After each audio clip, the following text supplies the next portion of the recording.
unless you want to move from transactional to transformational, I don't think it's going to happen unless there's truly a desire to be a better leader.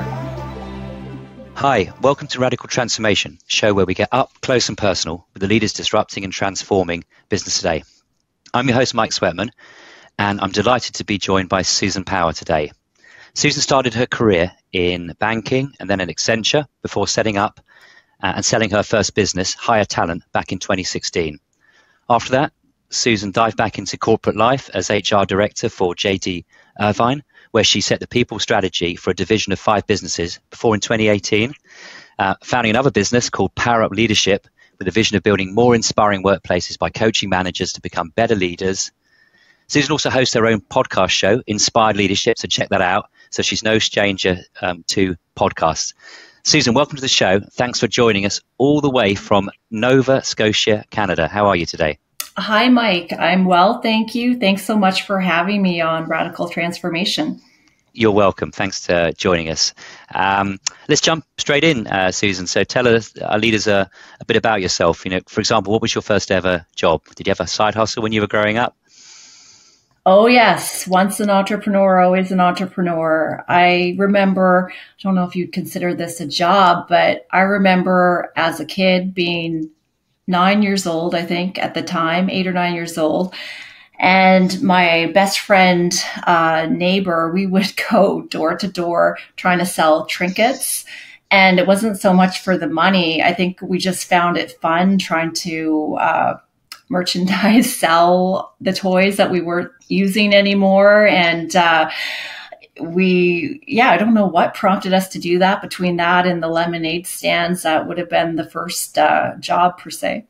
So this was secondhand, was it, trinkets? Oh, yeah. We would just take our old toys that were still in decent condition and just go door to door, like selling them. I know it's kind of strange, but we did. Nearly new, yeah, barely used. Barely used, and they probably thought we were like, in hard times or something, because they would buy them, and it just encouraged us to keep going with it. Any learns from that? Any in your formative years? Anything you've applied since in business that stood you in good stead? It's been so long ago now, but I just think about the feeling of making the sale, and whether it was a lemonade stand on a hot day and the person seemed to enjoy drinking the glass of lemonade, it just felt really fun of having a little business. So I think that kind of got ingrained into me pretty young. Fabulous. Yeah, I think we all have a side hustle when we're younger, and we learn from it and it sets you off on that path, doesn't it? And you never forget that feeling of what it's like to make and close a sale and what it means. Good. Fast forward to today. What's the why behind what you do? What keeps you going each and every day now? Yeah, so 5 years ago, I founded PowerUp Leadership, which we help create inspiring workplaces through coaching and training. And the why behind what we do each day, at least for me, is really knowing the impact that a leader can have on the team that they work with. Like, it's a privilege to have people who are reporting to you can have such an impact on their lives, whether they're promoted or just the lessons learned on the job. So knowing the impact, can be very positive or very bad, it really motivates me to work with organizations to create better workplaces and ideally inspiring workplaces. Cool. Got it. Now, I read somewhere that your stated mission is to create 1 million inspired leaders by 2033, so the next 10 years. That's an audacious goal if ever I've heard one. How are you going to do that? Yeah, that's our BHAG, our big, hairy, audacious goal. And we are tracking this number actually with each leader that we work with. And I think really the way that we are going to accomplish it is knowing that every leader that comes through one of our programs is typically a people leader. So they're working with, say, on average, 8 direct reports. So their leadership style is going to impact those that they're working with. So it's not just the leaders that we're touching directly through our program, where it has a domino effect with each leader that we're working with. So the ones that we're tracking, of course, are the ones that we're working with directly, but that's part of it. And then you mentioned the podcasts that myself and Tyler Bailey co-host, Inspired Leadership. So the whole focus is on what makes for inspired leadership. So each amazing guests that we have on that podcast, we're spreading their ideas and their thought leadership. So I think that helps us hopefully accomplish that goal as well. Excellent, excellent. So can you tell our listeners how you and your team are disrupting the leadership coaching industry? Anything you're doing here which is radical, or which is really kind of shifting the paradigm on leadership and the way you deliver that coaching and that mentorship to your customers? Yes, because that certainly aligns with the theme of this podcast. So I think one thing that we do that is transformative is we're really selective about the leaders that we work with.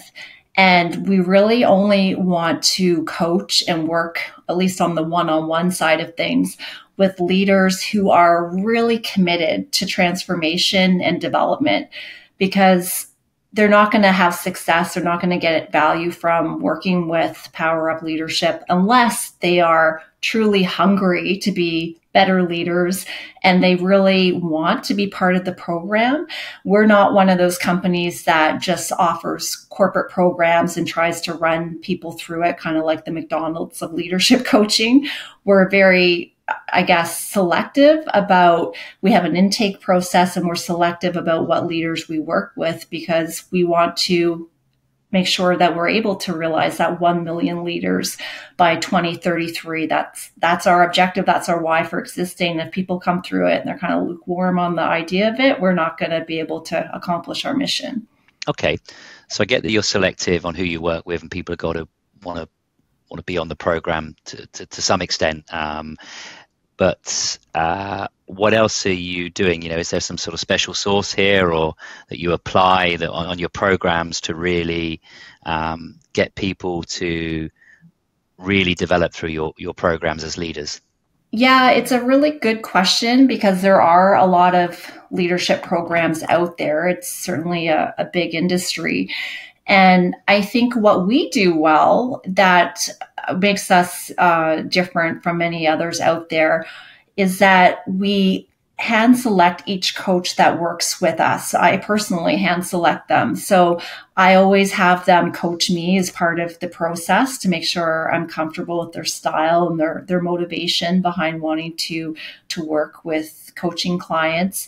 And I think the quality of the coaches is so critical to what we're doing, that they're in it and they're all in. So that's one piece. The other piece is we are very much using data to track the impact we're having. So we use coaching.com as our platform for delivering engagements, and we report back to the organization on percent of goals accomplished, key themes that come out of coaching cohorts for the larger programs. So we can show them really what their employees care about, whether it's resilience, burnout, change management, team alignment. What are the areas that are the focus areas for the teams coming through our programs? And last but not least, we've developed, we call it our inspired leadership journey. So some organizations, of course, have their own leadership framework, but we've created one that speaks to how do you create an inspired leader? What are the key elements that make that up? And the first one being energy and mindset. And we have clear communications. We have it on our website if you want to see the full model, but that's how we've designed our training programs to align with those competencies. I got it. So careful selection of the team, of course, but also what you're doing here is you're aligning with your customers' goals, and you're creating a framework whereby the people that are being coached can feed back on how they are hitting those goals. So it has a sort of a feedback loop built into that coaching. Exactly. Yeah. Got it. Okay, let's talk a bit more about entrepreneurs, because I think we've discussed this before, but you got to coach people differently at different stages of the evolution of a business. If it's really a startup, I think you need different skills to take a business, say, to $1 million as you do to take it from 1 million to 10 million, and then from, say, 10 million to 100 million. So different skill set, a different mindset is required, I think, to do that. Can you comment on that, having mentored, having coached many entrepreneurs now? What skills do you need at sort of each stage of the evolution as you go from a startup to a scale up to a really established business? Yeah, it's a great question. And I think of what my coach always says. I'm part of an entrepreneur group coaching program, and I'm going to start to work privately with this coach. But Dan Martell, he's a SaaS entrepreneur. He's exited and sold, I believe, 4 companies and really successful. And he always tells our group that if you were operating at the level that, say a $20 million a year business was operating at, you'd already be there. So you kind of rise up to the level, assuming you want to scale your business, of course, but you kind of rise up to the level of your current competencies. So I think, as one example, I'm still scaling 5 years in, and we are growing quickly. But I think of the difference between this business and my first business, Hire Talent, which I sold in 2016. Then I went on to work for one of Canada's billionaire families, the Irving family. And I learned so much working for, they own hundreds of businesses in Canada as well as some in the US. And being a family-owned business, working side by side, 3 generations of them in the business, I learned a lot. So when I opened up PowerUp Leadership, I kind of was comparing what the approach was with Hire Talent compared to the second go around.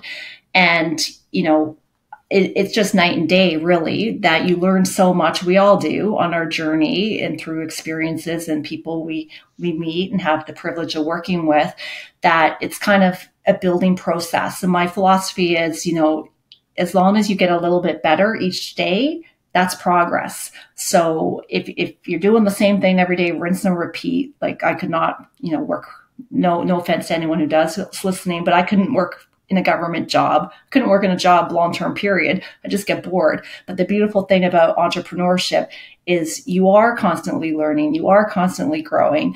And if you're not, the business goes out of business. So that's, I think, kind of the recipe for success with entrepreneurship. You got to constantly be trying to get better each day. Cool. Got it. I've been reading some of your work, and you talk about transactional versus transformative leadership. Talk to our listeners about the difference, if you will, between transactional and transformative leadership, and it'd be great to get some examples as well, if you can, where you've seen that. Yes, for sure. So I think a lot of leaders operate as transactional leaders, and think of people who are very much driving the team for results 100% through KPIs.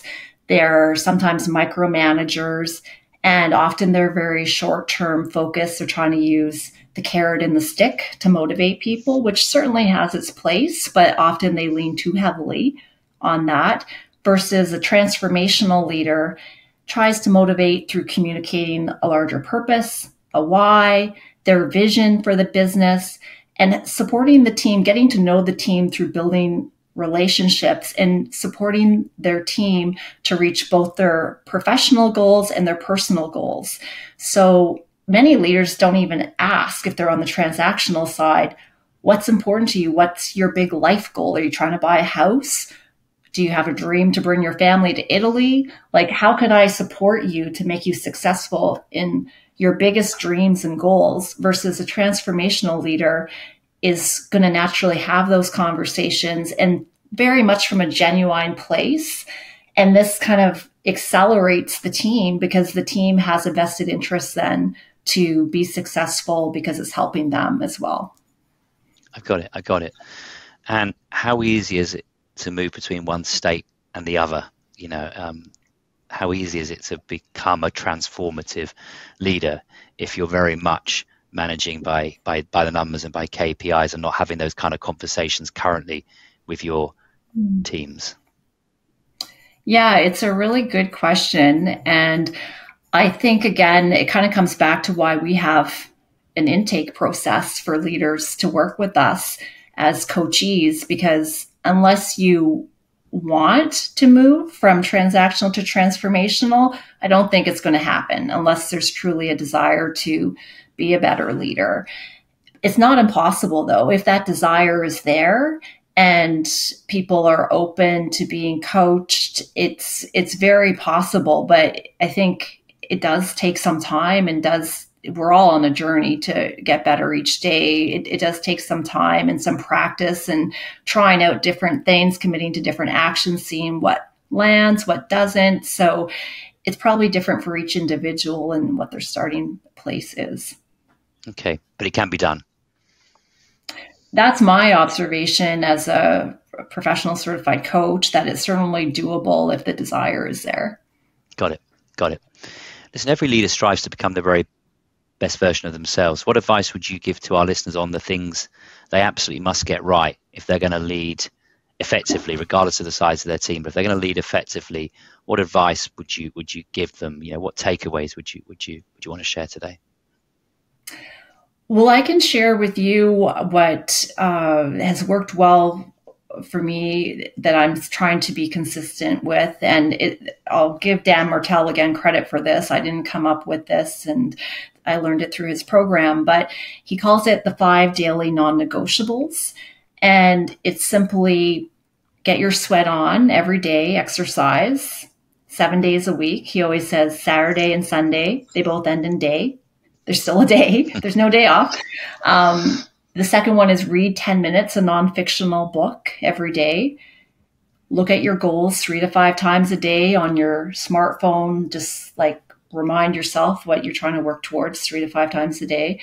The fourth one is to reach out to they're called 5 new opens a day. So you're building new relationships. Maybe it's a text, maybe it's an email, a message through social media. And then the final one is to post every day on social, whether it's a video on Instagram or depending what social channels you're on. And it's not so much about promoting yourself, but it's more about shining your light, sharing your ideas so other people who may not be as far along on their journey as you are can grow and develop. And you're putting yourself out there. Can be uncomfortable sometimes, but you're helping another person by sharing your content. I've got it. Yeah. And sort of giving without any expectation of getting, but just putting stuff out there that's going to help people. Exactly. Yeah.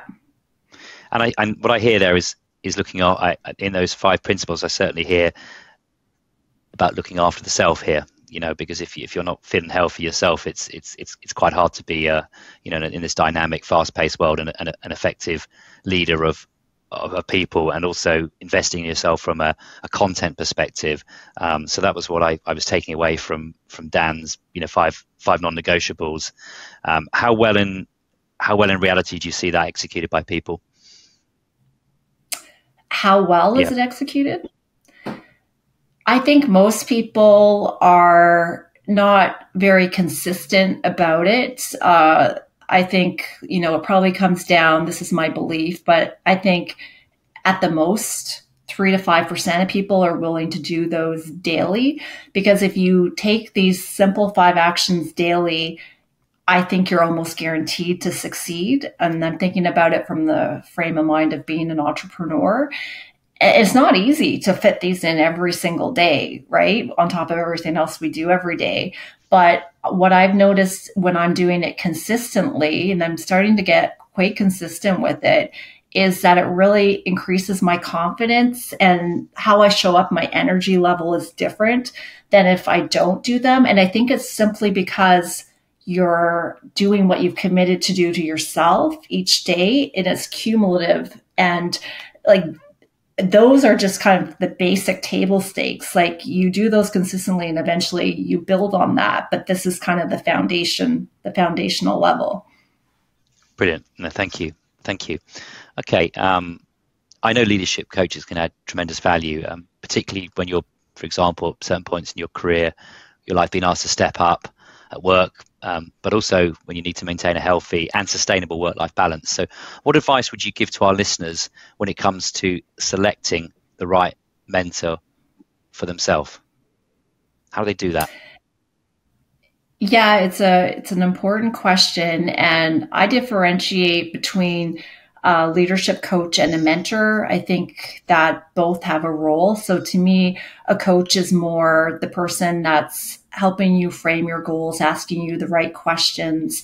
A professional coach that's trained in coaching versus a mentor might be sharing their experiences. They're farther along in their career often than the mentee, and there's someone that you might go to more for advice than for coaching. So as far as the coaching piece, that's probably the piece I can speak to best. It would be go with the person that's easy to communicate with, that you feel there's some chemistry fit, because it's such a trusted relationship where you're making yourself vulnerable, you're sharing your struggles, your challenges. Like, it's very personal when you're getting leadership coaching, because it's fundamentally who you are as a human being, and you're addressing your gaps. You know, like I had one coachee that was working on emotional regulation because he would yell at people during meetings and at home sometimes. I know kids can be challenging, but he would yell at his kids more than he wanted to. So this was, you know, something that was quite personal to him. And he had to trust me enough to share this with me and trust that I could help coach him through the process of learning how to regulate his emotions better. So it has to be someone you're comfortable talking with, that you feel that you're willing to trust them. And be vulnerable, I'd imagine, as well, Mm-hmm. by kind of opening up. Yeah. So I think that's great advice, Susan, when picking a coach. And I take your point about the difference between coach and mentor there, but it is an extremely personal, intimate relationship, isn't it? And sometimes it can be for a short period of time, other times for a long extended period of time. But I think picking someone you can communicate with, there's chemistry and you trust is critical. Any other advice? Alignment and values is important too. So if you have a chance to kind of test drive them a little bit, and you know, that is another reason for sharing content. If you can digest their content and see if it resonates with you, it will help you pick the right coach, because not everyone is a fit to work with everyone, right? We all have different views and values. So I think value alignment is important. Got it. Thank you. Two good tips. What are you most excited about now in your business?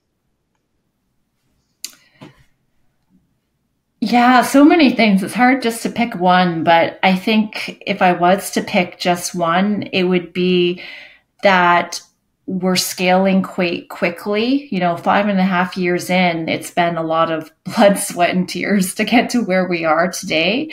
And I'm just seeing the momentum now, like just this year, I'm just seeing this momentum really start to accelerate. And it's exciting to me because it's hard to get to this point. Like when I had my other business, I sold it at year 5 to go work at JD Irving Limited. So I haven't quite been this far along the journey since I exited at that point in time. So this is a kind of a lifelong commitment as far as I'm concerned now with this business. And I really am excited to see where we can take it next. Got it. And if any of our listeners are thinking about setting up their own coaching business, what advice would you give them? I would suggest to them to network with their other coaches. A lot of coaches try to do their business on their own as a one-person shop. And I think there's so much untapped opportunity to find collaborative opportunities with other entrepreneurs. And the pie is big. There's enough business to go around for everybody. We don't need to be so territorial sometimes to protect our turf. So I would say leverage your network and find ways to work with others. Good. Got it. I got it. Okay. What advice would you give to your younger self, knowing what you know now, Susan? Yeah, so I'm 46. I think I would tell my 20-year-old self to have more confidence in what I brought to the table. I know some of that comes with experience and age, but 20-year-olds can be hard on themselves. And I know when I think back now, I probably doubted myself more than I should have. And I think finding a mentor earlier on would have been good advice to help build that confidence, because that can be hard to do on your own. And this might sound self-serving, but I would probably, coaching wasn't as big a thing when I was in my 20s. But if I knew what I knew now, I'd probably tell myself to find a coach and a mentor earlier on. I hear you. I think one of the reasons that people don't do that, Susan, sometimes is that it can be quite expensive, can't it? Particularly early career, to have a coach. It's one thing having a mentor, again, someone who's further down in career from you, maybe a friend, a family member, or someone who just wants to help, who inspires you and wants to help you. But getting a coach early in career can be quite expensive, can't it? So how do you see the industry democratizing itself more so that it is more, having access to a professional coach is more accessible to people earlier in career, particularly if they're not, in a big corporate that maybe gives them access to that or might provide them with access to that coaching? How do you see that becoming more democratized and more accessible to people? Because I think there's a real need there. Yeah, no, thanks, Mike, for raising that. You're right. It can be expensive to work with the coach. One thing we've done at PowerUp Leadership is we've put together a scholarship program once a year for young leaders to apply to work with a coach. And the successful applicant, there's no cost to them to receive the coaching. We're actually revising it, in the process of revising it, to focus more on at-risk, equity deserving youth in terms of the criteria. But that's one option. There's also different pro bono programs. One thing, International Coaching Federation Atlantic, the chapter that I volunteered with on the board, we had created a nonprofit coaching program. It was more focused for nonprofit employees in this case, but a chance for them to receive complimentary coaching as well, knowing the budgets are not always so great for nonprofits. So there's many programs like this out there. You just need to search for them. There's also, on the mentorship side, Futurepreneur. I know I volunteer as a mentor with that organization, but they'll match up entrepreneurs with the mentor if they need business coaching or different types of mentorship in that regard. Good. So I think the point for our listeners is that there are other routes out there of accessing really top class professional coaching without necessarily breaking the bank, be it from scholarship to applying to business entrepreneurial programs, etc. So you've got to be creative, I think, in how you look for that support. If, like most people, you don't have an unlimited budget for that type of coaching. Cool. If I stranded you on a desert island, I'm not going to, but if I did, what one thing would you take with you, Susan? What couldn't you live without? Yeah, this question, I love this question. I know this probably isn't the most practical answer, but I'm not practical. I'm an entrepreneur, right? I'd probably pick another human being so I wouldn't have to be alone on the island.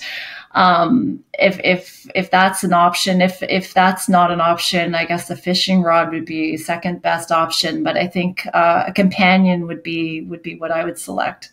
Okay, well, I'll give you a companion because we've had a fishing rod before, but that's fine. What should I have asked you today? Just wrapping up, Susan. What should I have asked you today, but didn't?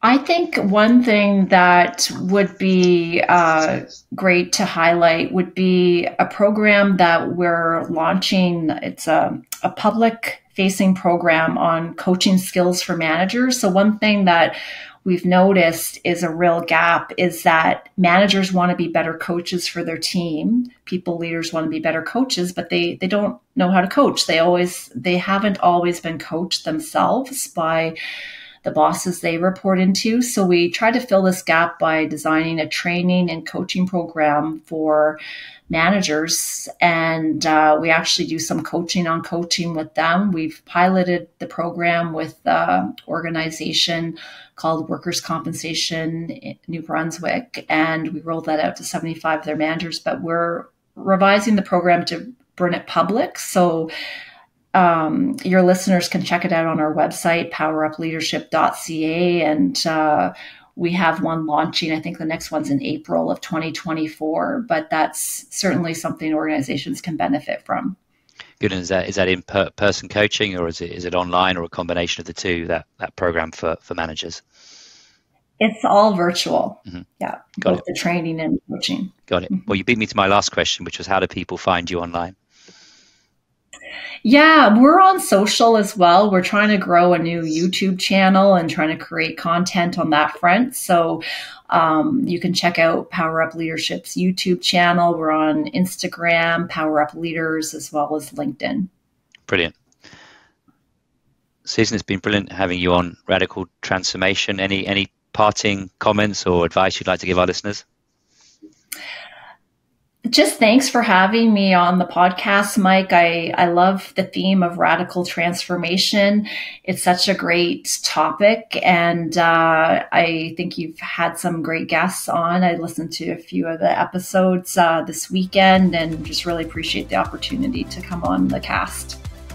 Susan, you're very welcome, and thanks again for joining us all the way from Canada today. I'm going to sign off, but thank you ever so much. I look forward to seeing how the new academy goes for you. Thank you.